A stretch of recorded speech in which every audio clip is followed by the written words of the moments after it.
আজানটা দিছে নামাজটা পড়ে গিয়ে। হ্যাঁ কিরে এটা আমগো ডেইলির কাস্টমারটা না? হ্যাঁ আর তুই নামাজ হইতেছে গা। সে দোষিব তাতে দর সুবহানাল্লাহ আলহামদুলিল্লাহ। আরে মুখ একদম শুকিয়ে গেছে রোজা রাখা। ওর পানি খাও এক গ্লাস পানি খাও নামাজ পড়ে যাওয়া লাগবে না। না আমি রোজা রাখছি, আমি পানি খাবো না। কি করে খাইছ কি রে পানি খেতো না মানে আসছি গে বাঁচি দে। কি করে?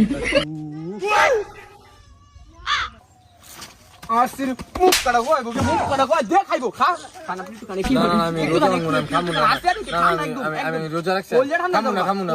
বাপ বেড়া বজি না খাইলাম না রোজা ভাঙতাম না দাঁড়া অন্তর মন্তর কালিকাল অন্তর ছু অন্তর মন্তর কালিকাল অন্তর ছু অন্তর মন্ত্র কালিকাল অন্তর ছু ছু। বুঝছি তোরা এমনি যাইতি না মসজিদ নামাজ পড়তাম যাইতেছি, মসজিদের কাছে গেলে তোরা এমনি যাইবি মসজিদ দিকে। সুবহানাল্লাহ সুবহানাল্লাহ সুবহানাল্লাহ। যাইও না বন্ধু রে। কি করে? ও বন্ধু যাইও না তোমারে আগুন লাগিয়ে দিব। তুমি নামাজ পড়তে যাইও না বন্ধু গো। কি করে? ও বন্ধু রোজা ভাঙ্গা লাও। তবে চলে তো আমি নামাজ পড়তে যাইতে পারবো না, কিছু একটা করতে হবে। আউযু বিল্লাহি মিনাশ শাইতানির কি করে?